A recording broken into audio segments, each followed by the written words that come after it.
Assalamualaikum warahmatullahi wabarakatuh. Perkenalkan, saya Anissa Quratul Ain dengan NIM 2310911320023. Pada kesempatan kali ini, saya akan menjelaskan mengenai anatomi dari organ sensoris, kemudian 12 nervus cranialis, kemudian terkait sistem saraf pusat beserta dengan motorik and sensoric pathway. Nah, saya di sini akan memulai dari yang pertama adalah terkait mata.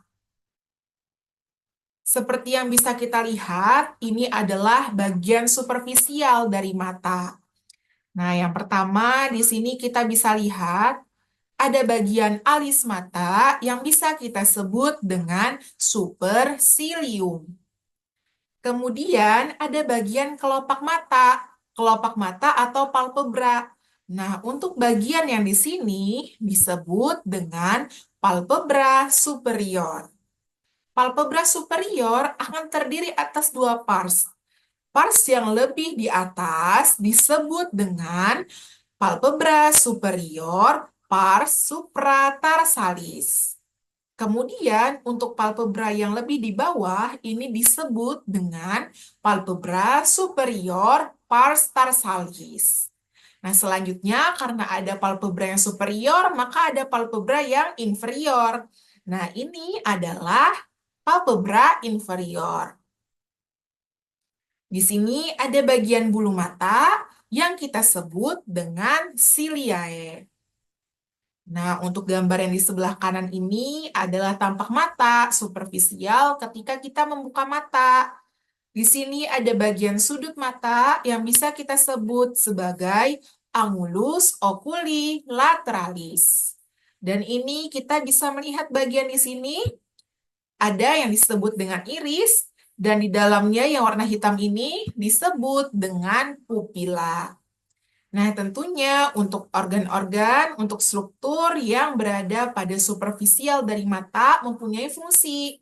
Seperti halnya alis mata, kemudian bulu mata, itu strukturnya berfungsi dalam melindungi mata kita, misalkan dari air keringat agar tidak jatuh langsung ke mata dan juga menghindari dari debu-debu yang masuk ke mata. Nah, selanjutnya di mata itu mempunyai suatu kelenjar, yaitu kelenjar air mata atau yang kita kenal sebagai glandula lacrimalis. Nah, ini adalah bagian yang disebut glandula lacrimalis. Glandula lacrimalis ini dibagi menjadi 3 bagian.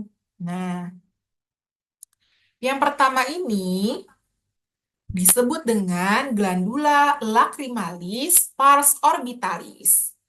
Kemudian di bagian sini disebut dengan glandula lacrimalis pars palpebralis.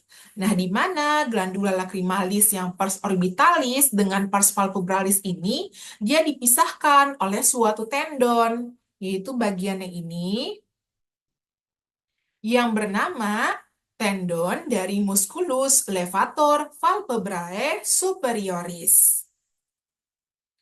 Nah, selanjutnya bagian yang ketiga di bagian sini disebut dengan glandula lacrimalis ductuli excretorii. Nah, sesuai dengan namanya, fungsinya ini adalah sebagai ductus untuk mengeluarkan, mengekskresikan dari eh, kelenjar air mata yang menghasilkan air mata. Nanti air mata ini dari ductuli excretorii di glandula lacrimalis, yaitu di bagian sini tadi, nanti akan disalurkan ke bagian yang kedua, yaitu di bagian sini. Namanya adalah puntum lacrimale. Nah, dari bagian puntum lacrimale ini, nanti akan disalurkan lagi ke bagian yang berada di sini dan berada di sini. Nah, itu disebut dengan canaliculus lacrimale. Untuk yang lebih atas ini disebut dengan canaliculus lacrimale superior. Nah, untuk yang di bawah ini disebut dengan kanaliculus lacrimale yang inferior. Setelah dari kedua kanaliculus ini bakal disalurkan lagi. Nah, ke bagian yang di sini. Bagian ini disebut dengan saccus lacrimalis. Dan dari saccus lacrimalis akan disalurkan lagi ke bagian sini, yaitu yang disebut dengan ductus nasolacrimalis. Nanti dari ductus nasolacrimalis ini, maka air mata akan disalurkan ke bagian sini. Nah, bagian sini namanya adalah meatus nasi inferior. Nah, selanjutnya ini adalah terkait otot-otot ekstraokular dari mata. Bisa kita lihat yang pertama di sini, ini disebut dengan musculus levator palpebrae superioris. Nah, fungsinya adalah untuk membuka mata. Kemudian di sini ada yang namanya musculus rectus superior. Nah, musculus rectus superior yang berfungsi dalam menggerakkan bola mata ke atas atau elevasi. Kemudian ini adalah bagian musculus rectus yang lateralis. Nah, ini untuk menggerakkan bola mata ke arah lateral atau abduksi okuli. Dan selanjutnya di sini ada musculus rectus inferior yang berfungsi untuk menggerakkan bola mata ke bawah. Dan di sini ada bagian disebut sebagai musculus obliquus inferior untuk menggerakkan bola mata ke arah atas. Selanjutnya, ini juga adalah otot ekstraokular, namun dilihat dari superior. Nah, di sini kita bisa melihat bagian ini yang bernama musculus rectus medialis. Sesuai namanya, maka untuk pergerakan bola mata ke arah medial atau aduksi okuli. Nah, jadi ini adalah bagian isi dari bulbus okuli. Yang pertama, ini ada bagian putih-putih di mata kita, itu bisa disebut dengan sklera. Kemudian, untuk bagian yang bening, ini disebut dengan kornea. Dia nanti kenapa bening? Karena untuk lewatnya cahaya. Kemudian ini ada pupil. Pupillae ini dia fungsinya nanti menyesuaikan cahaya, jumlah cahaya yang masuk pada saat gelap maupun terang. Dan ini ada musculus ciliaris, dia nanti mengatur dalam akomodasi lensa. Nah, ini tampak samping dari bulbus okuli. Di sini ada bagian koroidea. Kemudian di sini adalah bagian yang namanya retina. Nanti bagian retina merupakan fotoreseptor di mata karena dia punya sel batang dan juga sel kerucut. Dan ini adalah bagian N opticus. Nah, karena tadi sudah terkait otot ekstraokular, maka selanjutnya ini adalah terkait dengan otot yang intrinsik atau intraokular. Di sini bisa kita lihat, bagian ini disebut dengan musculus dilatator pupillae. Sesuai namanya, maka fungsinya untuk dilatasi pupil. Dan di sini adalah musculus sphincter pupillae. Fungsinya yaitu untuk konstriksi pupil. Nah, ini tadi adalah bagian kornea yang bening. Ini adalah kornea facies posterior. Nah, selanjutnya saya akan membahas mengenai telinga. Telinga ini dia secara umum terbagi menjadi 3 bagian. Ada telinga bagian luar, yaitu dari auricula sampai membran timpani. Ada telinga bagian tengah yang terdiri dari tulang-tulang pendengaran atau ossicula auditus. Dan nanti ada telinga bagian dalam yang terdiri atas koklea serta kanalis semicircularis. Dimulai dari telinga luar, Nah, di sini bisa kita lihat ada yang namanya auricula atau daun telinga. Nah, nanti gelombang suara yang dari luar akan dikumpulkan oleh auricula ini. Kemudian dari auricula nanti gelombang suara itu akan diteruskan ke sini melalui yang namanya meatus acusticus externus. Nah, di sini adalah bagian meatus acusticus externus, di mana bagian 1/3 anteriornya itu tersusun atas tulang rawan atau pars cartilaginosa. Kemudian sedangkan 2/3 posterior dia itu tersusun atas tulang-tulang yang sudah keras atau tulang-tulang pendengaran. Nanti di 1/3 anterior ini ada ditemukan kelenjar ceruminalis untuk mengeluarkan serumen. Nah, serumen ini adalah suatu mekanisme protektif dari telinga. Nanti dia ini mengeluarkan aroma juga yang tidak disenangi oleh serangga sehingga serangga tidak masuk. Dan nanti dia akan membentuk suatu gumpalan dari debu atau zat asing yang masuk ke dalam telinga. Nah, selanjutnya setelah dari meatus acusticus externus tadi, maka gelombang suara nanti juga akan menggetarkan bagian yang ini. Nah, bagian ini disebut sebagai membran timpanika. Nanti membran timpanika ini akan menyalurkan getarannya ke bagian tulang-tulang pendengaran yang berada di bagian telinga tengah. Nah, jadi membran timpanika ini adalah batas antara telinga luar dan juga telinga tengah.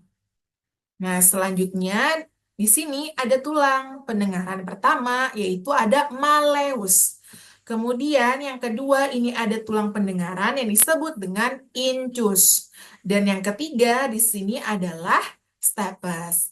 Nah, nanti getaran akan masuk ke membran timpani dan melewati ketiga tulang ini, lalu nanti akan melewati yang namanya oval window di sekitar bagian sini. Lalu nanti akan disalurkanlah ke telinga bagian dalam. Nah, bisa kita lihat untuk telinga bagian dalam. Di sini ada koklea. Kemudian juga di sini ada beberapa kanalis.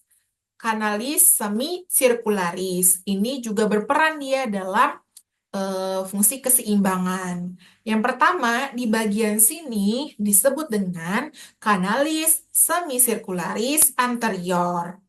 Kemudian di sini disebut dengan kanalis semi-sirkularis yang lateralis. Dan di sini adalah kanalis semi-sirkularis yang posterior.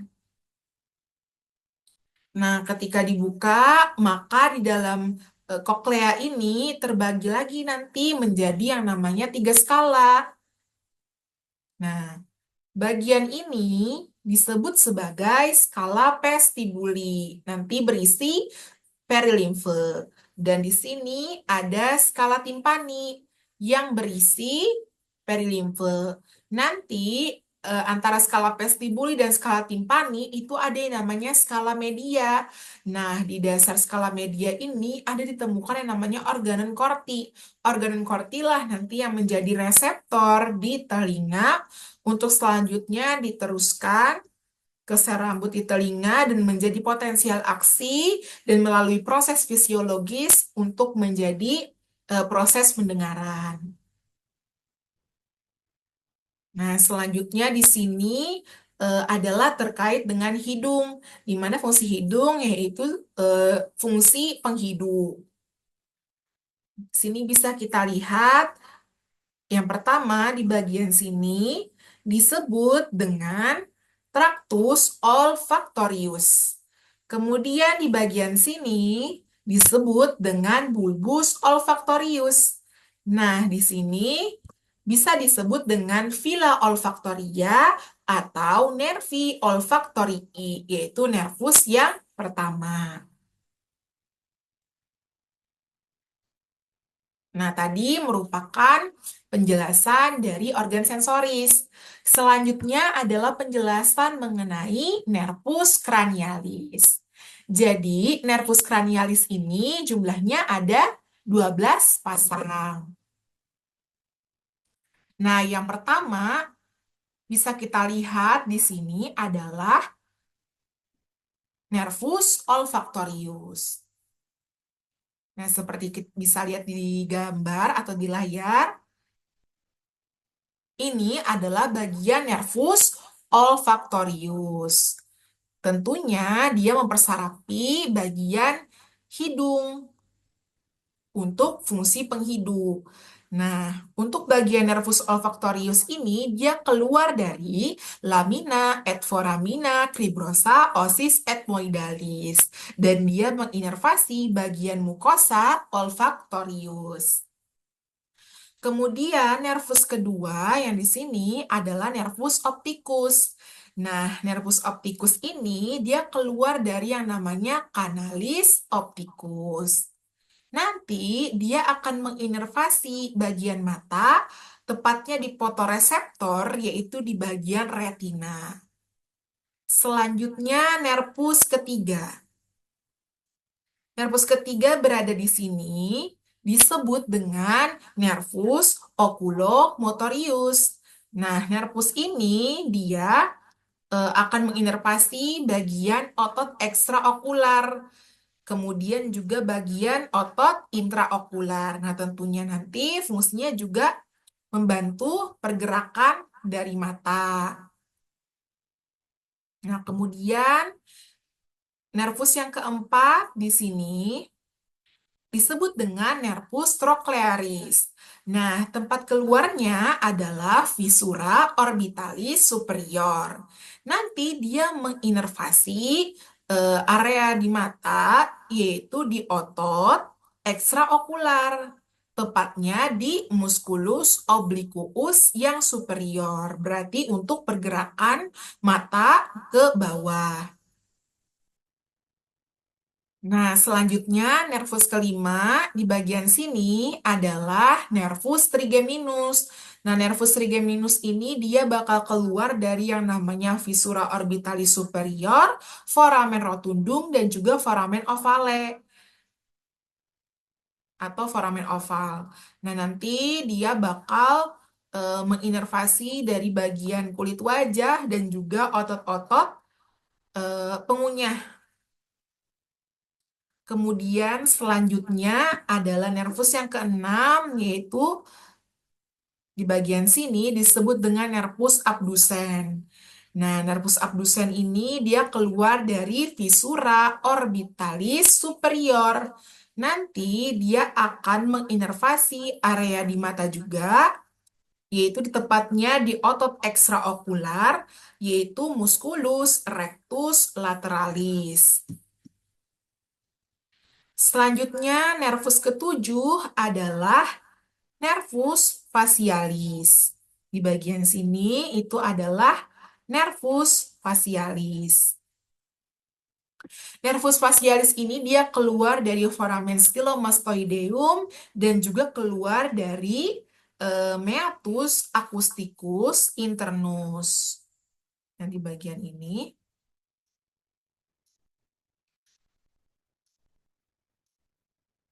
Nah, di bagian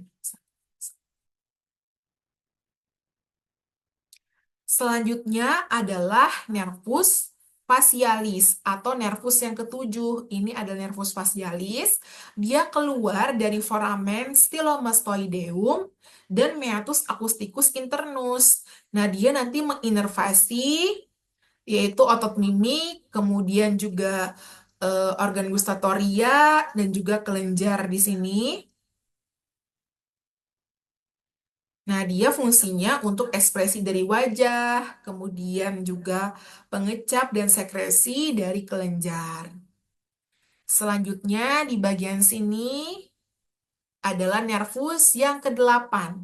Nervus ke-8 ini disebut dengan nervus vestibulo-koklear, terdiri atas cabang vestibular ini untuk keseimbangan, sedangkan cabang yang koklear ini untuk pendengaran. Nah, area keluarnya ini adalah dari meatus acousticus yang internus.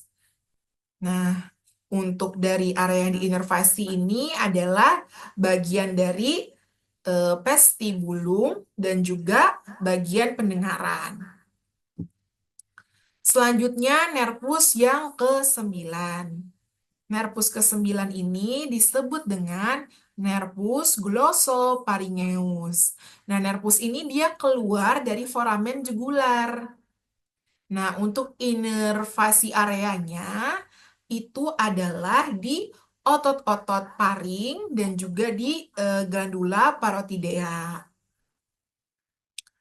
Kemudian yang ke-10 adalah nervus vagus. Di bagian sini adalah nervus vagus.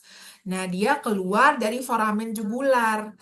Untuk area yang diinervasi itu adalah otot-otot yang berada di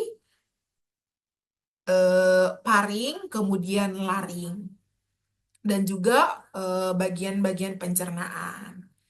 Dia memegang peran dalam nervus parasimpatis. Kemudian, nervus yang ke-11 ini adalah nervus accessorius.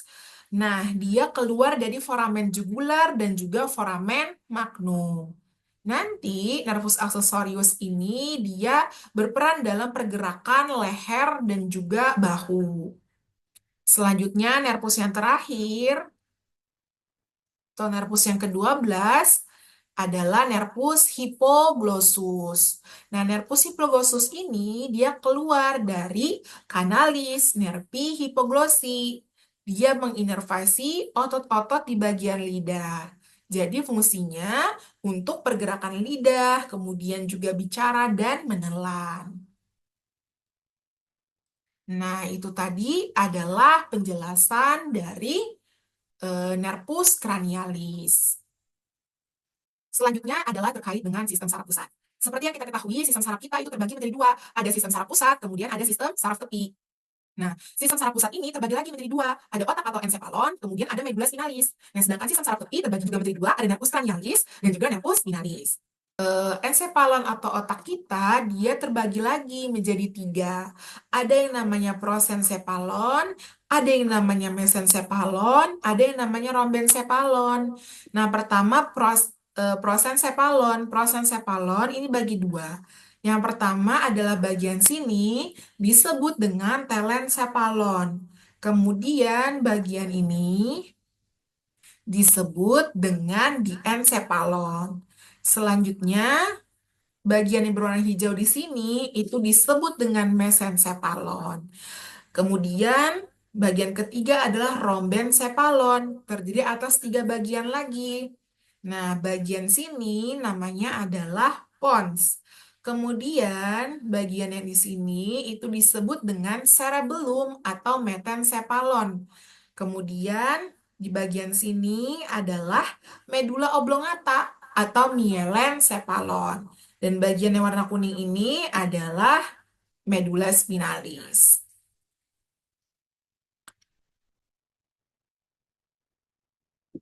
Nah, ini adalah tampak dari otak kita.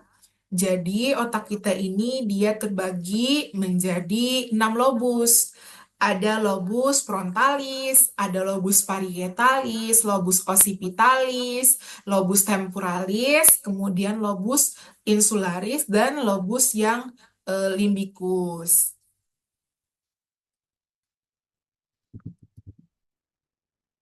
Nah, kemudian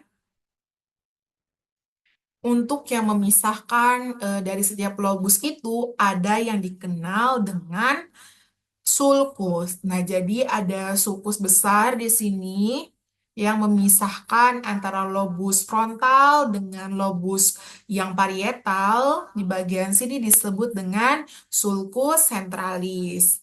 Kemudian di bagian sini memisahkan antara parietal dengan temporal. Ini ada yang namanya sulcus lateralis. Dan antara parietal dengan occipital, di sini ada bagian yang memisahkan disebut dengan sulcus parieto-occipitalis. Nah, selain sulcus, ada juga struktur yang namanya gyrus. Nah, kemudian, setiap lobus ini tentunya memiliki fungsi yang berbeda-beda.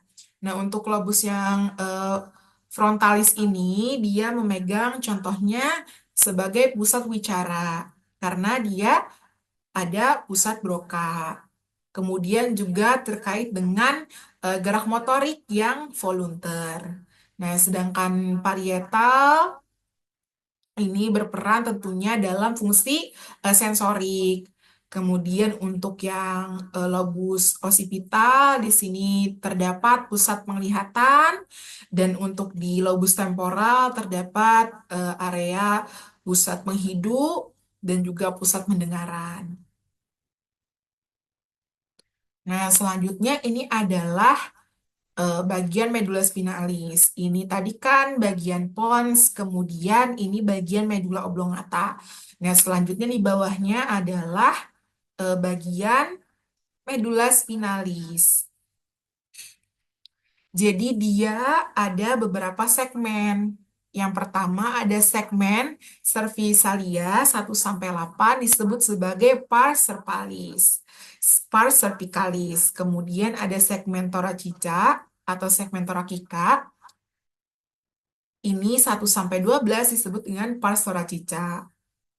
Kemudian segmental lumbal 1-5 disebut dengan pars lumbalis. Nah, kemudian di sini bisa kita lihat ada struktur di bagian sini bernama intumescentia cervicalis. Kemudian ada bagian yang namanya di bagian sini ada yang namanya funiculus lateralis. Kemudian di bagian sini ada yang namanya funiculus anterior. Dan di bagian mendekati ujung ini ada yang namanya conus medullaris. Nah, itu tadi adalah terkait sistem saraf pusat, terkait otak dan medula spinalis. Selanjutnya adalah pengaturan dari fungsi sensorik maupun motorik. Jadi, untuk sensorik, jaras sensorik atau bisa disebut sebagai jaras yang aferen, dia nanti menyalurkan impuls saraf dari bagian reseptor sensorik ke otak, ke korteks sensorik. Nah, jadi seperti yang bisa dilihat pada layar, untuk sistem yang sensorik ini ada dua traktus. Ada yang namanya traktus spinothalamikus, ada posterior kolum medial lemniscus. Nah, nanti yang traktus spinothalamikus ini akan dibagi jadi dua. Ada traktus spinothalamikus yang anterior, ada traktus spinothalamikus yang lateral. Nah, untuk spinothalamikus yang anterior ini terkait dengan respon terhadap sentuhan dan tekanan. Kalau yang traktus spinothalamikus yang lateral ini terkait nyeri dan juga suhu. Nah, sedangkan kalau yang posterior kolum medial lemniscus ini dia terkait dengan respon terhadap getar dan juga proprioseptif. Nah, sebelumnya kita harus mengetahui terkait dengan konsep tiga neuron. Jadi ada first neuron, ini adalah menyalurkan impuls saraf dari reseptor ke medula spinalis. Kemudian ada second neuron, itu akan menyampaikan impuls saraf tadi dari medula spinalis ke talamus. Nanti ada yang third neuron, ini menyampaikan impuls saraf, melanjutkan dari talamus nanti sampai ke yang namanya korteks sensori. Nah, bisa dilihat di sini. Jadi awalnya untuk jarak sensorik ini dia masuk dari saraf sensorik veriper. Kemudian nanti dia akan masuk ke bagian dorsal root ganglion atau DRG. Nanti selanjutnya dia akan bersinap dengan substansia gelatinosa. Ini ada bagian sel-sel substansia gelatinosa. Nanti dia naik 1 sampai 2 level. Selanjutnya dia nanti akan menyeberang ke yang namanya traktus spinothalamikus yang lateral. Nah, nanti dia akan menjadi dua, yaitu ada traktus spinothalamikus yang anterior dan ada traktus spinothalamikus yang posterior. Nanti dia akan ke spinal lemniscus di bagian medula oblongata. Ini di bagian atas medula oblongata atau bagian bawah medula oblongata. Kemudian nanti akan ke talamus dan nanti akan menyampaikanlah si impuls sarafnya tadi ke korteks sensorik.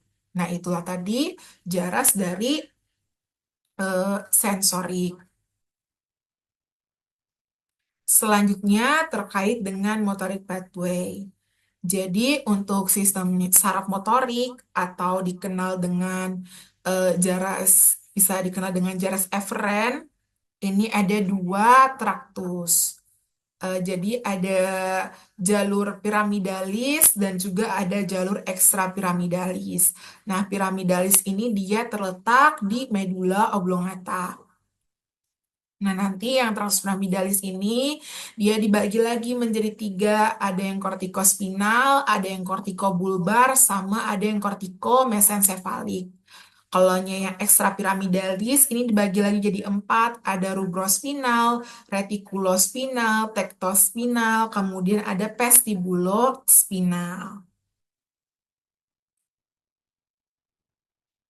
Nah, ini adalah contoh jaras. Di sini adalah traktus kortikospinal, jadi ini merupakan salah satu traktus yang sangat penting karena ini menginervasi anggota penggerak tubuh kita kecuali wajah. Nah, jadi untuk corticospinal tractus ini, dia bergerak dari korteks motorik, dari bagian korteks motorik, ketika dia mendapatkan impuls saraf, kemudian nanti dia akan turun ke bawah melewati kapsula interna, selanjutnya nanti akan ke bagian midbrain atau mesencephalon, selanjutnya turun ke pons, lalu turun ke bagian medula, yaitu nanti ada ditemukan di sini ada piramid. Nah, nanti ada eh, yang namanya decussatio piramidalis. Nanti traktus corticospinalis ini dia akan menghilang. Nah, jadi 90% dari traktus corticospinalis ini akan menghilang ke sini, membentuk yang namanya traktus corticospinalis lateral. Sedangkan 8% dari traktus kortikospinal dia akan jalan saja, tidak menghilang terlebih dahulu, disebut dengan traktus kortikospinal yang anterior atau ventral. Nah, selain kedua ini, untuk 2% dari traktus kortikospinal akan menjadi yang namanya traktus kortikospinal lateralis ipsilateral. Nanti traktus kortikospinal lateral ini dia akan bersinap di bagian gray matter kornu yang anterior. Lalu berlanjut membawa impuls saraf ke saraf perifer. Lalu terakhir ke otot kontralateral. Nah, untuk yang traktus kortikospinal yang anterior ini, dia baru menghilang ketika dia sampai di commissura ventralis di sini. Nanti ketika sudah menghilang di commissura ventralis, dia akan menyatu dengan kortikospinal yang lateral. Nanti dia akan ke saraf perifer, lalu ke otot yang kontralateral. Baik, mungkin sekian penjelasan saya terkait organ sensoris, 12 nervus cranialis, sistem saraf pusat, serta motorik dan sensorik pathway. Mohon maaf apabila ada kekurangan dan kesalahan dalam penyampaian materi kali ini. Sekian dari saya. Wassalamualaikum warahmatullahi wabarakatuh.